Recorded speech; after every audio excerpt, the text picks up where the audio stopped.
reminder, we will be recording. So please keep that in mind, that you can come back and reference this later. So first wanted to introduce you all to our leadership team. So we are part of the White Coats for Black Lives chapter at the UC Berkeley UCSF Joint Medical Program. So what that means is that we are grad students at Berkeley getting an MS, and then we will later go to UCSF to get our MD. So I just want to give a shout out to Camila, Marikhan, Aminta, Fatuma, and Haruna, who basically started this chapter and are amazing. Kate and I are lowly first years and following the lead of all of our second year leadership. So Ria, Justin, Kate, Jessa, and I are learning the ropes from them. And this is our first series, so give us some grace. We're learning the ropes still. So nothing would happen in our White Coats for Black Lives chapter without our rock star Semhar, who is director of fellows, but also basically does everything behind the scenes for White Coats. So she is the one in charge of making sure you all know what we're doing and just can move mountains. She's incredible. Our new fellows for 2021 are Tyree and Iyumi. I'm super excited to have them on board and get to know them. So I wanted to bring up our positionality at the same time as we talk about our goals for White Coats. This is because, as you notice, we are two white women leading this seminar. And so a lot of our experiences are not going to line up with ones that are experienced by URM pre-meds. So our goal here today is to strengthen these pathway connections across the Linkley pre-med prep program and the med school application timeline for students who are underrepresented. So we recognize that our experiences are not going to be applicable to everyone, but we want to make this an inclusive space. So to achieve this goal, we are hosting these events focused on supporting URM pre-med students.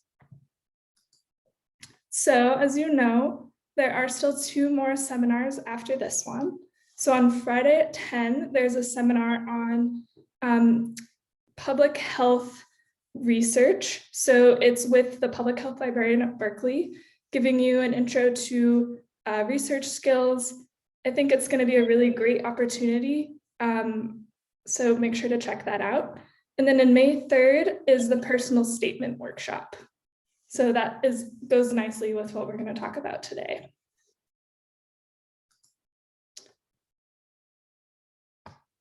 So today we are going to, talk about planning to apply.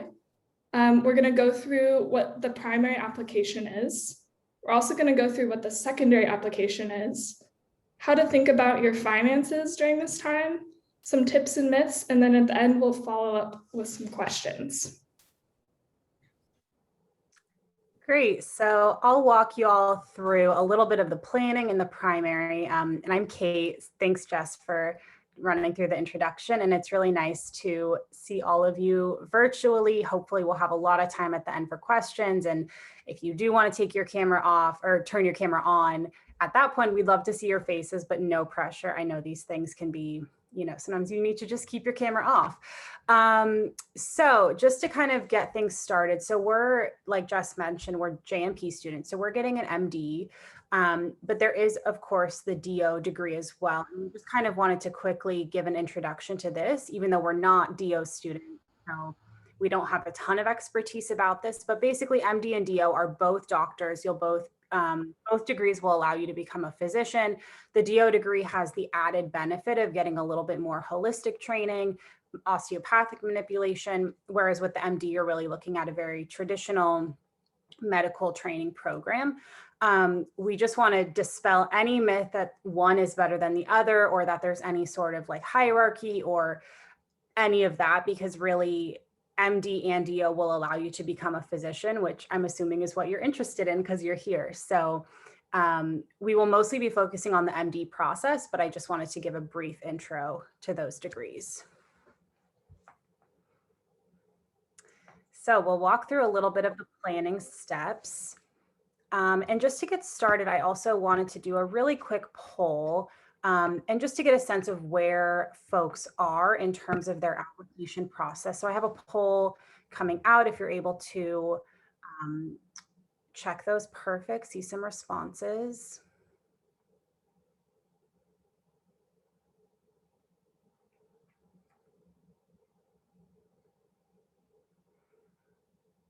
Okay, so I'm seeing a few people are applying this year, which is great. A few are maybe this year. We have a lot of people who are applying for another year, and then some who are uncertain. So that's great to know. I'll just share these results so you have a sense. No correct answers here. This is just to give us a sense of what where you're at. So thinking about planning. So one of the first things that we want to promote to you all is to get a hold of this medical school admissions requirement, or MSAR, which is basically an online kind of catalog of all of the US medical schools, allopathic, so MD schools. And it goes through all of the profile about the school. Where is it? What kind of institution is it? What are their stats when they admit people? So what is like an average MCAT for them? What is an average GPA? It gives a ton of information, and it also goes into all of their requirements. So we'll talk a little bit about this, but really every school has different requirements when it comes to things like letters of rec, school classes and coursework. So we highly recommend getting this, and it will last for either 1 or 2 years, depending on the price point that you pay. But it's free with the fee assistance program, which we'll get into a little bit more with the finances section. So general prerequisite, and just to keep in mind, some of these things are kind of evolving over time. Some schools are shifting to more of a competency-based system where they don't necessarily ask you to have these exact courses, but in general, if you are pre-med, you want to be thinking about getting all of these things checked off your list. So 1 year of bio, 1 year of physics, a year of English, 2 years of chemistry. And this is kind of the baseline. Some schools might have other niche requirements. So it's always good to check it out with MSAR and just to be sure. But at the end of the day, you don't have to be a science major. You just want to make sure that in general, you're getting this coursework done before you even think about applying, because obviously that's quite a big time investment. So you don't want to, start down the application process and then realize, oh no, I haven't taken a semester of chemistry, because that might mess with your timeline a little. So thinking about the timeline, this is kind of a general spread of what you might want to expect, just to give everyone a little bit more information. So Jess and I are actually what's considered non-traditional pre-meds or med students. So we both graduated from undergrad in 2015 and then took about 5 years off before starting med school in 2020. So that's kind of our niche expertise. But the traditional medical school timeline is that you're going to want to take your MCAT, usually through May would be advised. If you're applying this year, you would want to get your MCAT done by May, although it can go through September. But we do kind of emphasize that having that MCAT score is really going to help you out when it comes to applying, because, unfortunately, the MCAT is a big part of how schools are going to evaluate you and how they're going to kind of look at your application. So to have the best idea of where you might be able to go or where is going to be a good fit for you, you do most usually want to have that MCAT score. And then we'll talk through the primary application, which is what you want to focus on in May and June, although you can go through even December. The secondary, which is generally done in the summertime, so June, August, September, or so July, August, September, interviews, and then rolling admissions. And then there is a note on here that if you are going to apply for a fee waiver through the fee assistance program, you want to start thinking about that before you take the MCAT, because it will actually help support you financially through the MCAT process. My cat has joined us. Hello. Just from my own experience, I'm sorry, she's being inappropriate. She's cleaning herself. Okay. So I took the MCAT, 3 years after applying. And then I took it again 4 years after graduating. So for us, it was a little bit more non-traditional, and I just needed that time to kind of get myself together. But a lot of people take it in the summer after their junior year if they're planning to go straight through. And I do, just to know, I do see some questions in the chat. So I will try to answer these as I go. But if I don't get to your question, just make sure that you you can either raise your hand and we'll totally be open to that, or you can wait until the end and we'll have a little bit more dedicated time. So through the primary application, we're mostly talking about AMCAS here.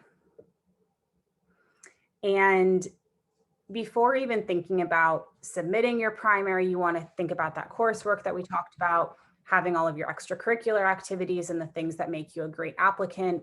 Thinking about your letters of rec before you apply will really help you out, because you want to make sure people have enough time to write it.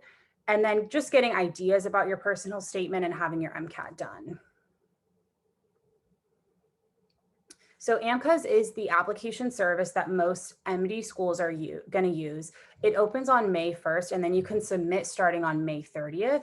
So the great thing about it opening on May 1st is that you can go ahead and start entering in all your information, which is going to take quite a bit of time. And you can start kind of seeing like, what are they going to ask for to make sure you're most prepared.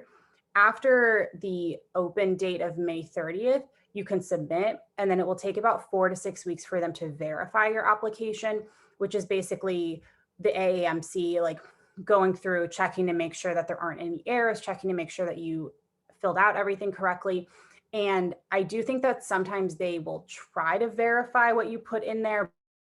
I wouldn't stress out about that. As long as you're being truthful and representing yourself accurately, you shouldn't have to worry about that. But it will always take about 4 to 6 weeks. And then of course there's the cost of $170 for the first school, $40 for each additional, unless you have fee assistance, in which case you can have 20 schools for free. So AMCAS asks for a lot of information. There's going to be a lot of personal details, all of your coursework. So Jess and I both, had an undergrad institution, and then we took post-bac classes. So for me, it was like, undergrad of UC Berkeley, all of my classes there, my community college post-bac, my UC Berkeley extension. So thinking about where have you over, all of these years, where have you gone to school? They want to know about all of that, your work and activities, essays, the statement of disadvantage, which we'll get into, and then letters of rec and choosing your schools. So some of you might have attended the seminar that happened recently on work and activities, so I don't want to belabor this too much, but basically there are 15 entries that you can use to talk about your activities, work experience, awards, publications, things like that.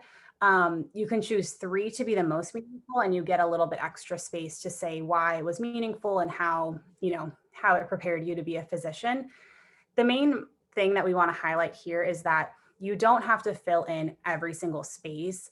It's better to have really quality things in there. And you can also use it to kind of showcase more of your personality, putting hobbies in. It doesn't just have to be a straight resume. You can use it to kind of show who you are as a person, as an applicant. So I'm going to talk a little bit about the letters of recommendation. To me, this was perhaps the most stressful part of the whole process because it was largely out of my control. So lots of type A people in med school like me and Kate. So basically every school is going to be a little bit different in what they require. So this is when getting that subscription to MSAR is going to be really helpful.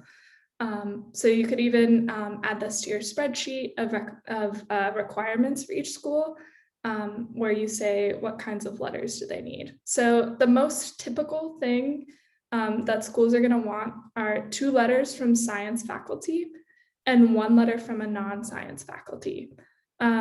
Some schools will have different requirements, so they might ask for a clinical letter. A few schools do that. I think nearly all DO schools or all DO schools ask for a clinical letter. I'll talk a little bit about who I asked for letters, but the key thing to think about with letters of recommendation is this is something you can start right now if you want. So there's this service, most people use Interfolio. So basically what it is it's a website that you can use to request letters from people who are going to write them.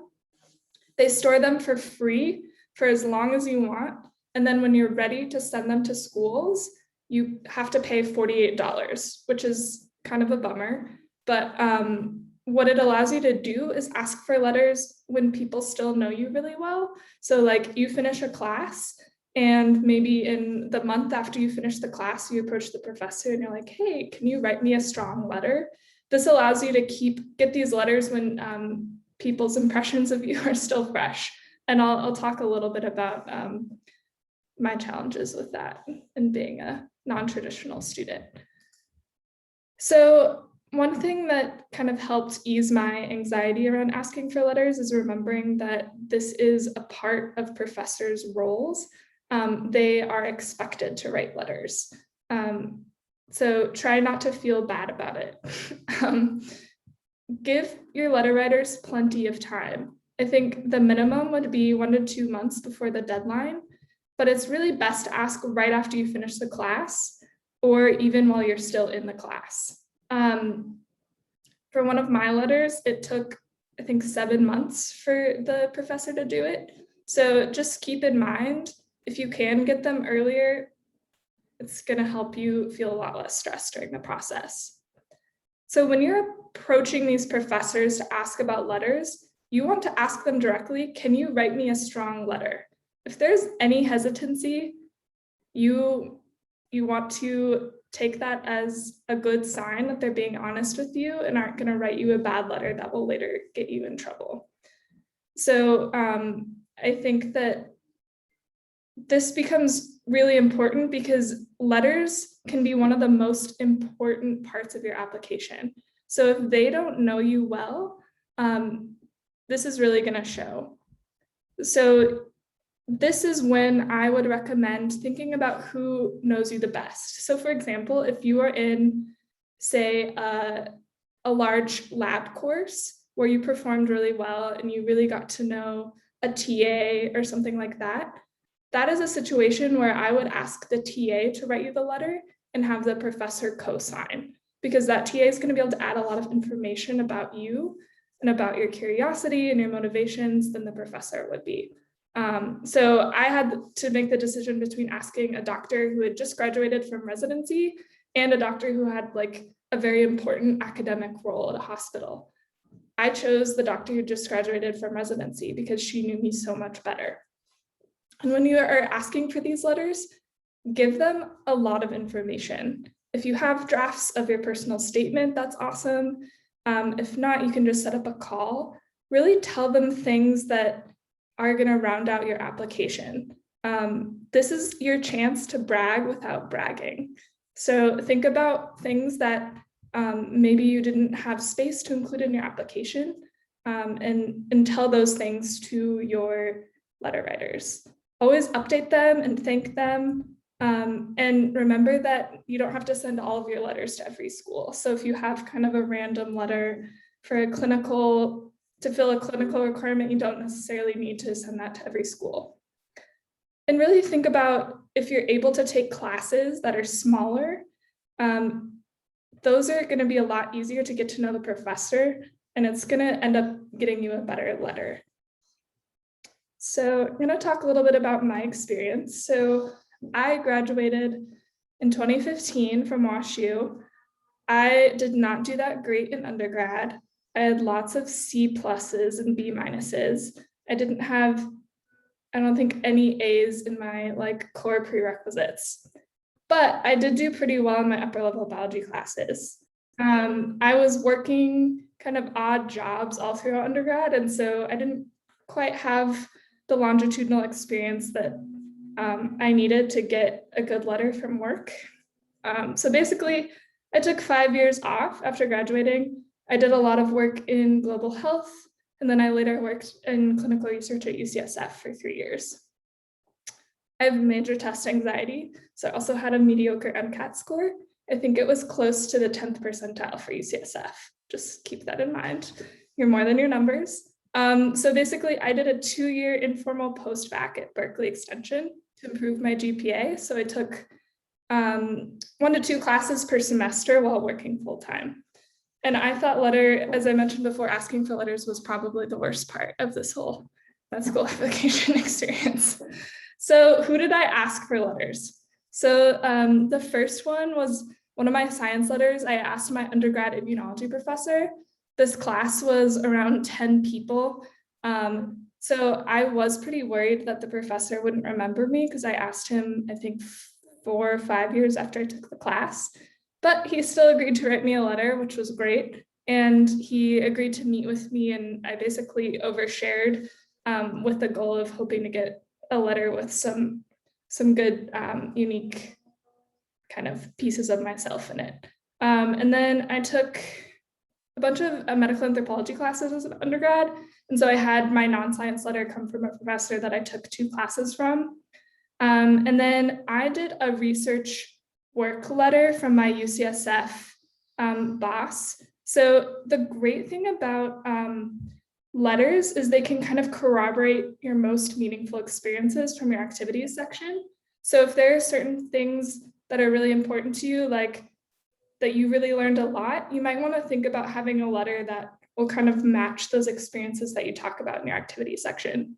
So this was also a place where they could corroborate my Spanish language skills. I know a lot of people tend to perhaps exaggerate things like that. So this is a good place for you to make sure your letter writers know unique things about you. And then I had a volunteering letter that I mentioned. This was from the resident who had or the person who had just graduated from residency that had known me for about 3 years. And then I decided to have 1 letter from a post-bac professor. So I basically decided at the beginning of the class that I was going to be that like annoying student that asked questions after every single day. And that was like who I was going to get the letter from. So I think you can kind of strategize like that and try to put more effort into the class where you're going to get a letter. So some of the themes that I wanted to come through in my letters was, how do I learn from my mistakes? So I talked a lot about, yeah, I messed up in undergrad. I didn't know what I was doing, but look how I did in my upper level classes and in my post-bac. I had a lot of talks with my letter writers about what I was passionate about, what I found most meaningful, and I hoped that portrayed maturity and curiosity. So I have heard kind of anecdotally from a lot of med schools that letters and your activities sections are perhaps the 2 most important parts of your application. So really making sure that you're starting early and identifying those people early that can write your letters is going to help you a lot. Thanks, Jess. Really insightful. So we'll talk a little bit about the rest of the pieces of the primary. So the personal statement, I'm sure you've all kind of heard about this, or hopefully you're aware that at some point you do need to say why you want to be a doctor. So you're given a page and you can basically use that space to really tell your own story.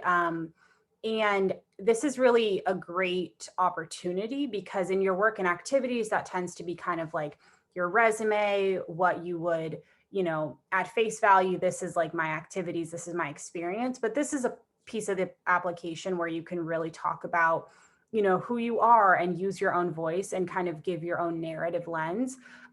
So you just want to think about some key qualities that a physician might have, such as sincerity, maturity, all of these. Keeping the language really simple is important. So not, taking too many risks, making sure that it's something that is comprehensible, easy to read, and tells a pretty clear story. Getting a lot of feedback is a great idea. And I would say for pretty much all of the parts of your application that you can, feedback is important. But for this in particular, getting feedback from people who know you well, so can say, does this, you can ask them, does this speak to who I am as a person? And then maybe getting feedback from more professional contacts, maybe a physician or a person at work or someone who can really speak to kind of professional aspects of your statement. And there will be a seminar on May 3rd. So if you want to dive into that more, that will be a great opportunity to really get into that. So the disadvantage section is part of the AMCAS, where you're able to indicate whether you have experienced some adversity in your life. So AMCAS kind of narrows this down to really economic, social, and there's one more that will be on the next slide, but they give you kind of some ideas about what the like criteria are to be considered disadvantaged. So, to be totally transparent, Jess and I did not check this box. And so I don't want to lead anyone astray or give anyone, advice that's not based on my own experience. But our understanding is that if you feel that you meet this criteria, you should check this box because you're given some space to really explain. And the admissions committees will be able to see, a little bit more of who you are and what you've been, what your life story has been. And at the end, I'll give my email. If you have questions about this portion of the application, I can definitely connect you to one of my classmates who, did check this box or who does have more insight. I just don't want to, give anyone information that might not be correct because I did not personally fill out this part of the application. So here's the prompts. So we have social, economic, and educational as kind of their, starting pieces for what they would consider disadvantaged. But I think there is some conversation about, broadening that. And if you do feel like you fit the criteria, even if it's not in these one of three options, you can consider expanding more upon that with the characters that they give you. So strategizing schools. So the kind of last piece is that you want to send out this application to all of the schools you want to apply to. So we highly, highly recommend getting some sort of spreadsheet organizer to help you think through this. And if you have the MSAR to, give you a reference of all of the schools that are out there, you can put in as much information as you want into your spreadsheet and get a sense of all of the, statistics, the letter of rec requirements, the interests that line up for you. And it's really important to kind of think strategically about this because there's so many, the financial pressures are huge. And so you don't want to apply to so many schools that financially it doesn't make sense. You also don't want to apply to too few schools that's going to hurt your chances because you want to have some diversity in terms of, how does my MCAT line up with the average versus the 10th percentile, the, 25th percentile, 75th percentile. So you want to have, what you might think are like reach schools, target schools, and then safety schools. I will say there is no safety in the med school process. A lot of it feels very arbitrary. And so there's no like, oh, I can for sure get into this school because we just don't know what happens behind closed doors in these admissions committees. But if you have a diversity of options, it will really help you. Another thing to think about is like, where do you actually want to go? I know for myself, being a little bit older of an applicant, I had to really think about if I got into this school in a totally different state, in a totally different type of environment, would I actually go? I don't know, like maybe I'm not actually someone who wants to go to like a rural environment because I've never been there before. Things like that are really great. Not that there's anything wrong with rural environments whatsoever. It's just not my not my experience, but you want to think about those things and also thinking about like, does the school put in a lot of effort into diversity, anti-racism? Do they have a diversity officer or someone who heads up those efforts to make sure that when you are there, if you need support in any way, or if you want to be part of a more diverse class, that there will be support available. Those things are really important. And I think reaching out to schools directly to get that information can also be really helpful. Because they'll tell you like everything that they offer or don't offer. And then you can see like, is this going to be a good fit for me in terms of, my lifestyle and my needs as a student. And just really quickly want to acknowledge that the Texas schools do not use AMCAS, so they use their own application service. So if you are from Texas or linked to Texas in some way, you might want to consider applying through their service. My understanding is that it's pretty similar. It's just like their own system. And then for DO schools, the AMCAS, not sure how to pronounce that abbreviation, but that's what I say. So the AMCAS is used for all of the DO schools, and it's really similar to AMCAS. They ask for essentially all of the same information. It's just kind of laid out differently. It's a different interface. I did apply to DO schools. So the way that I prioritized was I sent in all of my AMCAS stuff as soon as possible because I really wanted to make sure I got that off, I got that done, checked off. And then more later into the summer, I worked on the AMCAS process, and it was really easy. It's just, it does take time. And there are additional fees associated with that. In my experience, DO schools had higher fees, and they would often have like non-refundable deposits that you had to make if you were accepted. So just something to keep in mind as you're deciding, how many MD, DO schools, whether you want to apply DO, only DO, all of those things are good to think about. And then lastly, we just want to promote having a separate email for all of these applications. You're going to have so many emails coming in that it's really nice to have just a separate space where you can kind of keep all of that by itself. And then just think about, it can be really tempting to rush through and try to get all this stuff done as soon as possible. But you want to make sure it's a good representation of who you are and that you're putting your best foot forward. This is such an enormous feat of a process that it would be really terrible to, rush through, put in something that you're not proud of, and then not be successful. Because if you just took a little bit more time to look through your materials, you would find it would pay off, is kind of the end of the story. Thank you, Kate. Yeah, I just wanted to echo what Kate just said.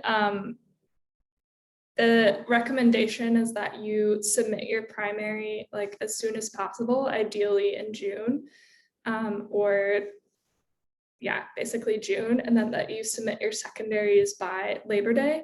But my personal statement just wasn't ready and I was waiting on a letter. So I waited until July to submit my primary. So I think there is some flexibility there. And sometimes pre-med advisors will be like, oh, you have to submit in June.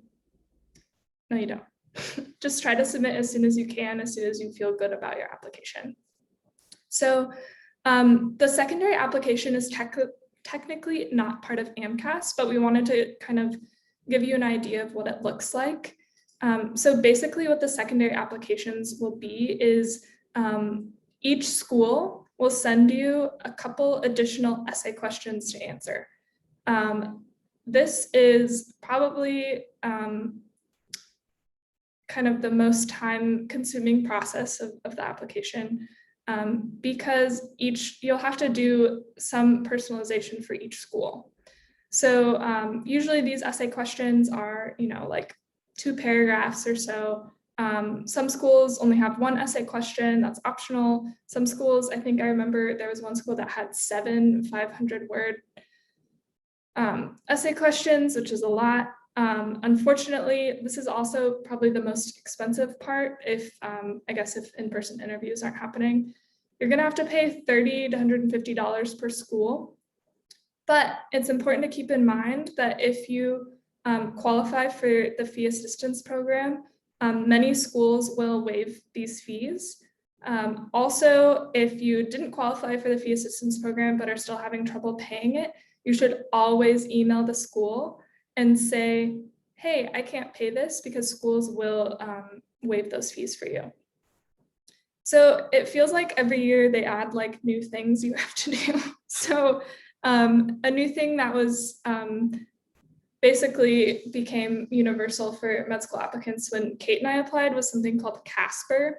So CASPER is this hour-and-a-half-long test on ethics, professionalism, empathy. So basically what it is it's like they show you these videos of like different ethical scenarios, like people having like some sort of issue at work, things like that. None of it's medically related. And then they give you like a very short period of time to like write your recommendations and like what you think should happen and like to respond to the situation. Most of the California schools don't require Casper. The UCs pretty much don't require it if I'm remembering correctly, but it seems like every year more schools are adding it. Unfortunately, this also costs money. So it's $12 to take it and then $12 for each school you send it to. So you can see how this really adds up. A new thing this year that neither Kate nor I did last year is this new AMCAS Vita, which is like a virtual interview. So what they do is, as far as I understand, is they show you questions and then you record a video of yourself answering the questions. A lot of schools are using this as a supplement to their normal interview process, or even using it instead of their normal interview process. So just things to think about. AMCAS Vita, I'm pretty sure is free, but I think it's also still in kind of the trial phase. So this is an example, UCSF secondary. So the first question was giving you the opportunity to expand on your activities.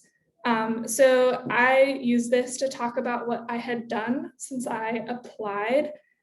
So one unique thing about UCSF and a lot of the UC med schools is they screen before they send you secondaries. So that is great because it saves you money. And it means that you only have to do work for schools that are actually interested in you. So I don't think I got this secondary until like October, which if you remember from the timeline is pretty late. And so since I had submitted in July, I had, several months of activities that I wanted to talk about. And then the second question was about what you've done in your gap years. So this is a super common prompt as well. And since I had 5 gap years, I had a lot to talk about in this one. So Kate and I love spreadsheets, if you can't tell. So this is another spreadsheet that you can use to kind of keep track of everything. So the thing that's like a huge headache for secondaries is each school will have their own portal where you have to log in and submit your secondary. So none of this is through AMCAS. So you're gonna need a spreadsheet to like keep track of like the name of the school, when you got the secondary, when you submitted it, if there's a deadline, you're gonna wanna keep your usernames and passwords. There's just a lot to remember. And so you're gonna need some kind of like centralized way to keep track of it. One of my colleagues, the second year, made this beautiful like Google Docs tracker. So, kind of having all of your secondaries in one place. There are going to be a lot of prompts that overlap. And so this can kind of make things easier in keeping track of like what you've submitted and making sure that, everything's in one place. I did it a little bit differently. I basically made a new Google Doc for each school. And I always made sure to keep stuff that I didn't end up submitting in like this random Word document, because sometimes if you like start writing a secondary and you decide you don't like the topic that you've chosen, that writing will become handy for another secondary later on. So try to keep all the writing that you do. Also keep all of your personal statement drafts. I had a lot of personal statement drafts that obviously didn't make it, but then I was able to use some of those stories in my secondaries. So here's what you can do beforehand to make your life easier. So you want to think about if the school screens. So a lot of schools, they want your money. They're going to send out secondaries automatically. And so keep that in mind. There is this idea that you can pre-write your secondaries. Personally, I'm not self-motivated enough to do this, but Kate did. Kate's an organized person. So the general guideline is that you want to return the secondaries within 2 weeks of receiving them. So if you can imagine, okay, so I applied to, I think 23 or 24 schools.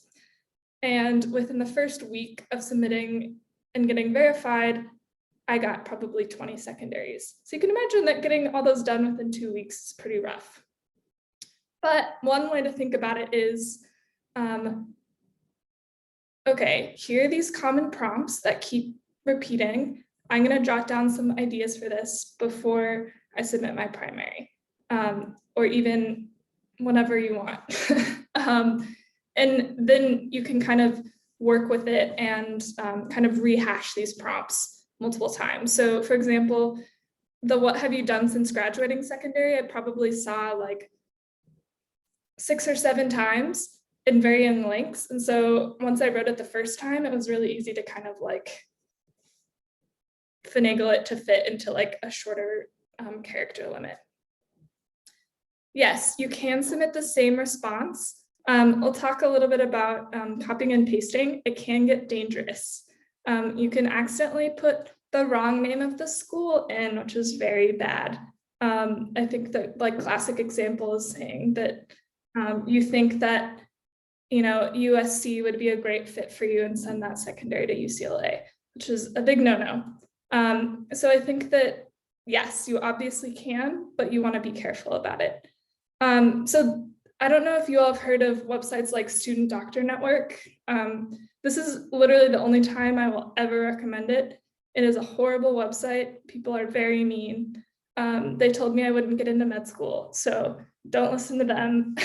But what it does do is they have threads for each school where they post the secondary prompts. So most schools keep them around pretty much the same every year, but some schools change them up. And so it's nice to see, you know, in the beginning of June, people will start posting them and then you can pre-write if you're self-motivated, like Kate. So the general guideline is to get these submitted by Labor Day. Obviously, I didn't submit my UCSF secondary until like mid-October. I also got super burned out and nearly didn't submit my UCSF secondary at all. So this is really when the school strategy becomes important. If you apply to 50 schools, you're gonna need to pre-write. And also that's a ton of money. You might be better off spending a little bit more time strengthening your application so you don't have to apply that many schools. But everyone's gonna kind of have their own process for deciding how they wanna apply. As I said before, careful with copying and pasting school names. I also spelled the name of a city wrong in one of my secondaries, I think 7 or 8 times. So that was a huge bummer. Don't do that. I use something called Grammarly, which is basically like a plugin that will check for errors even on those like online portals. Never try to write things directly in the online portals, always have it in a Google Doc and copy and paste.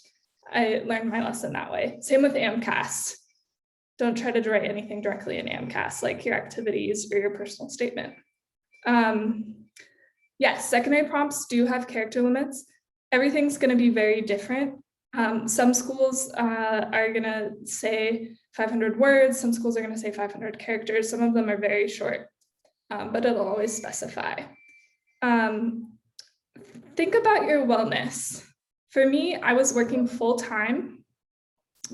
So I would come home from work at like 6 or 7, and I would stay up until 1 a.m., like pretty much every day for a month working on secondaries. It was exhausting. Think about picking up a hobby. Like I took up phone games. I was like constantly playing games on my phone. That's a great way to not check your email. Take up knitting, something that keeps your hands busy. Think about ways that you can distance yourself from this process because it's not fun. Try to have fun if you can. So now I'm going to pass it over to Kate, who's going to talk a little bit more about fees and affordability. Oh, and one last thing.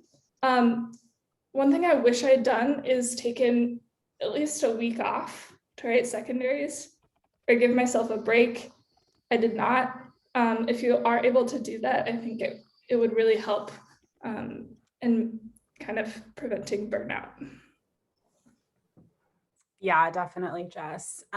So fees and affordability, I'm going to go a little bit fast because I want to make sure we have plenty of time for questions. So on the next slide, you'll see breakdown of all of the various fees. Let's see, Jess, thank you. So yeah, like we kind of mentioned throughout the MCAT, primary app, secondary, Casper, this is a very costly process. There's not really any way around it. Like it's never going to be completely free, but we definitely want to stress the fee assistance program.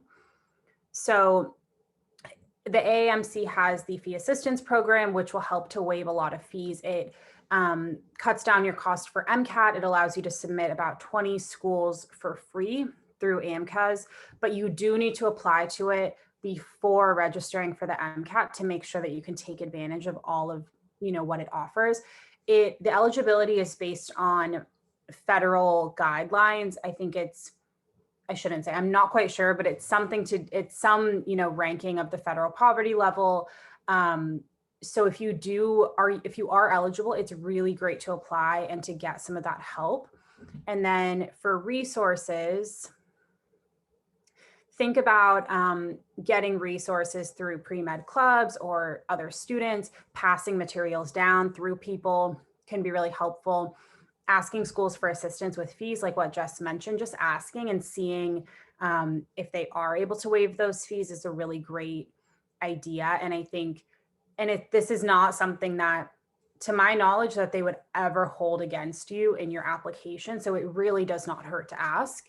And then I also want to plug the White Coats Scholarship. So we have an application due on April 18th. This is for UC Berkeley students. Unfortunately, it is limited to Berkeley students, but it's a pretty easy application. We tried to make it really simple, and it's awarding $500 to all of the people who get awarded. So consider applying to that, and we would love to be able to give out some money. And then last thing, doing student hosting programs. So if there are in-person interviews, usually they offer, you can stay with a current student instead of having to pay for a hotel.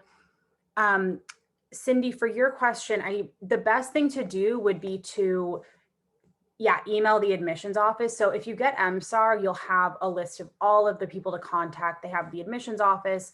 And then also once they do send you that secondary application, you will have a way to contact them. Usually it's just a general email. You can always call too if you want to just get that information. Perfect, great. So I guess we'll open it up to questions.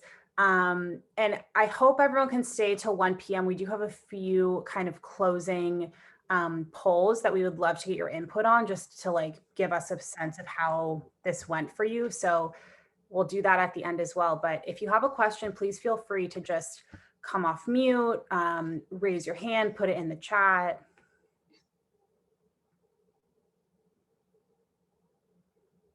I have a question. For my school, we're on the quarter system, and I want to submit my application as soon as possible, like you guys said, but my spring grades won't be coming out till June 20th probably. So would you recommend submitting before my final grades come out, or waiting until those grades come out and then submitting after? That's a great question.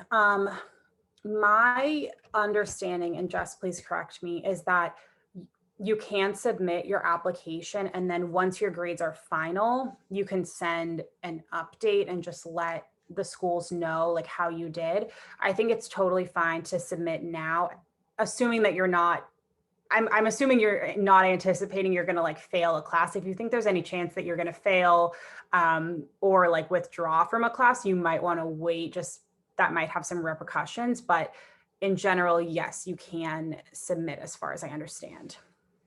Okay, thank you. And then on the application, are we supposed to put our official transcript on there? Yes, so there will be a way. So basically in the portal, you kind of line by line, manually enter your course information, and then they want you to send in your official transcripts to corroborate that. So depending on your school's transcript system, I believe what I did is I had to go to my school's registrar, tell them to send my transcripts to the AAMC so that the AAMC could verify my details. I think so. You'll have to request it from your school. Jess, please jump in if I'm wrong. Yeah, that sounds right. Thank you. And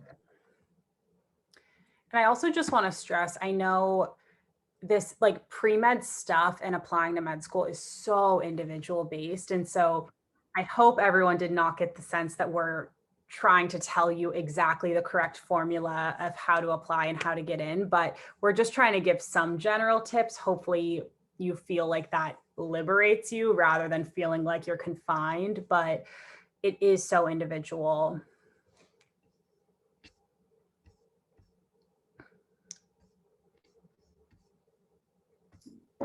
To answer Cindy's question, I sent my transcripts, I believe in May, obviously long before I was ready to submit. You can send it as soon as it opens. So I think that that's a great thing to do early on to get out of the way. Most schools send them through an online service, so there's less of a chance of the physical paper transcripts getting lost at the AMCAS office.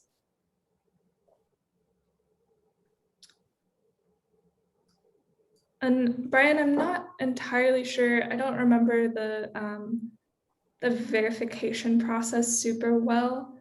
I'm pretty sure you can get verified without the MCAT score. I think the verification is mostly to check on your coursework. I think that since the AMCAS and the MCAT are like part of the same like AAMC kind of umbrella, I think that you could probably get verified without it. But I would check on it. Cindy, I don't know. I would think you will see a lot of schools doing online interviews. I think there's a move I think schools have realized how unequitable it is for students to be forced to fly, pay for all of these things. So I think for equity reasons, people realized, oh, I can do it online. Maybe we should consider doing that. I'm sure there will be schools who do still do them in person, but I would anticipate you're going to see quite a few online options. Regarding the transcripts, so like say like I decided to apply before my final grades come out, would I send the official transcript of my current grades like before the final grades come out and then update later? I believe so. Okay. I would double check, and there's probably information online or from your school, but I think so. That is my understanding. Okay, thank you. So I'm going to go ahead and just launch a poll. Please feel free to ask questions still, but I'm going to launch. It's just 4 questions. If you want to say prefer not to answer, you can for most of the options, but we'd love to just get some of this data from you.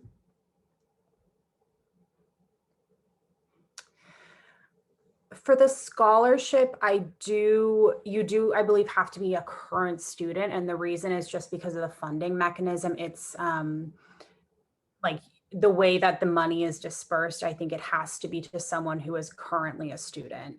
But I don't know if Semhar knows, not to put Semhar on the spot. I don't know, but I can follow up with the leadership team and send out a follow-up email. Yeah, and I'll just put my email in the chat as well. If you have any like individual questions, even if you're like, oh, this is really specific to my situation, I personally would be more than happy to just, give you the information that I have or try to connect you with someone who does have that information. So feel free to reach out. And sometimes I have to look stuff up as well, so I can like get back to you with a more informed answer.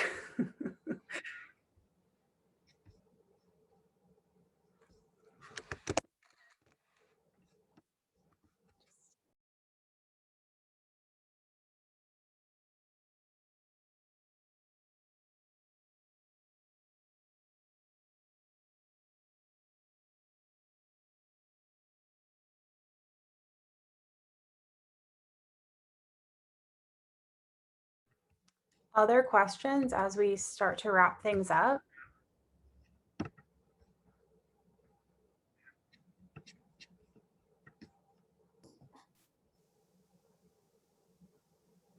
Yeah, so for the joint medical program, it's a little bit different. You have to, and if you are interested, happy to give more information as well. Feel free to email.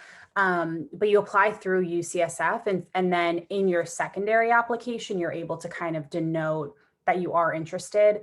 In general, with the secondaries, they give you a lot of options. Like almost every school has like an MPH option, or even like an MBA, JD, MD, all of these different options. And so you're able to say you are interested in like a joint degree or a dual degree program, and then they might ask you additional questions and they might interview you separately. But so we were, so there's like joint medical program interview days and UCSF processes, but things are always kind of changing. So we'll see, how things look in the next year. I think they're going to move to a more like holistic, you're looked at for JNP and for UCSF at the same time.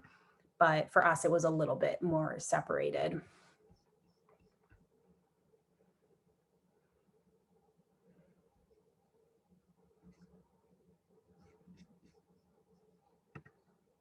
So I think what helped me get in was that I had a really strong narrative. So I had a lot of experiences working with Latinx communities. And so that was kind of like a thread that was consistent throughout my application. And so showing that you're dedicated to something for a long period of time and that you're really passionate about, I think is a great way to get into schools.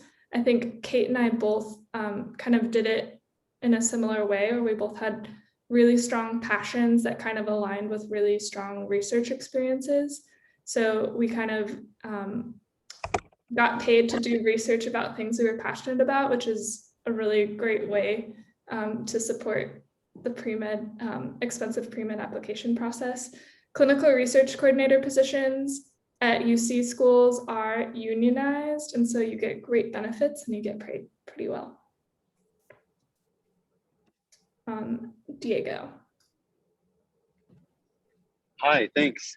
This was an amazing talk. I had a question about if there was a potential strategy of, like, if someone were to be so organized enough to know what their like ultimate program was, and they wanted to submit as early as possible to that particular school, but at the same time, maybe wanting to get a little bit more experience in interviewing before actually doing the one they care about the most. And so therefore applying to other schools perhaps a smidge earlier. Is there anything along those lines that has come up across your own thought process when you were applying? That's a good question. I do think there is a little bit of strategy that you can make. So for the primary, generally, if you submit to all of your schools at the same time, you're kind of like at their mercy when it comes to when will they send you the secondary back. And then you can you'll send it back and hopefully you'll get emails for interviews around the same time. But some people want to interview on like the first date possible to make sure that their application is looked at. But if you feel like you want practice and you have multiple interview invitations, you could always kind of push it out and schedule. It is hard though. I wouldn't necessarily advise someone to push their interview out unless you have other options that are like at a pretty close timeline. So if you got invited to an interview in like September and you could interview in October or January, you should definitely interview in October rather than pushing it out. But sometimes you'll get invitations at a similar time and then you could kind of stack them in a certain way. So it's a good question. I think you'll just kind of have to see, because everything is so unpredictable, you really don't know who's going to invite you, when they're going to invite you, all of these things. I think there's definitely moments of like hope, feeling like, oh no one's ever going to email me for an interview. And then the next day you could get multiple invitations, or, you just don't know. Diego, I would like to take this opportunity to plug our mentorship program if you're not already involved. A lot of I think us are very open to doing practice interviews with people. The UCSF Latino Medical Students Association does practice interviews with underrepresented pre-meds. So please reach out to us. We'd love to get you involved and set you up with some practice interviews. And always keep us in mind, because I think we kind of hear about a lot of resources to do interview practice. Personally, I know a lot of doctors that I've shadowed over the years who have done practice interviews with me and with my friends. I think that there's also a resource called Me Mentor, which is great in organizing practice interviews. I would definitely not try to strategize in that way because it's just so unpredictable. But yeah. So I love this question. Thank you so much.